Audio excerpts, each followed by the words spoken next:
আসসালামু আলাইকুম, সবাই কেমন আছেন? আশা করি সবাই খুব ভালো আছেন। আজকে বানাবো বাঁধাকপির পাকোড়া। এজন্য প্রথমে বাঁধাকপি কেটে ধুয়ে তাতে লবণ দিয়ে দিলাম।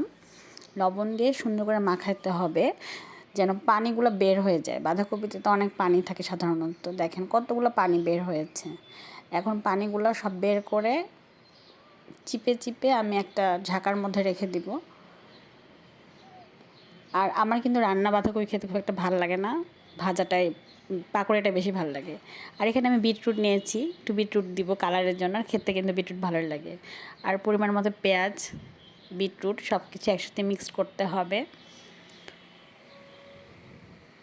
আর সাথে দিয়ে দেবো অনেকগুলো কাঁচামরিচ, কারণ ঝাল ঝাল বেশি ভাল লাগে। আর এখানে কিছু মশলা দিয়েছি, হলুদের গুঁড়া আর জিরার গুঁড়া আর একটু ধনের গুঁড়া।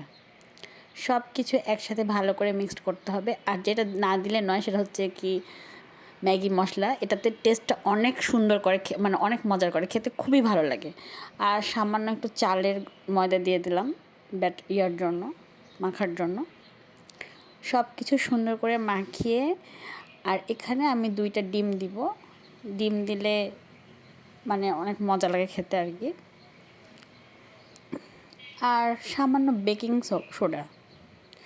সব কিছু একসাথে মাখিয়ে এখন শুধু তেলে ভাজার পালা। আর কুরকুরে মচমচে বাঁধাকপির পাকোড়া খেতে কিন্তু গরম গরম খুবই ভালো লাগে।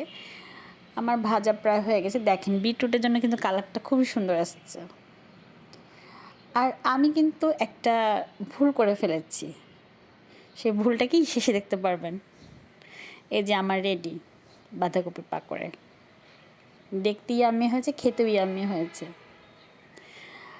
আর যেই ভুলের কথা বলছিলাম সেটা হচ্ছে আমি বাঁধাকপি মেখে রেখে কিছুক্ষণ রেস্টে দিয়ে চলে গেছিলাম, এসে দেখছি পুরো পানি হয়ে গেছে।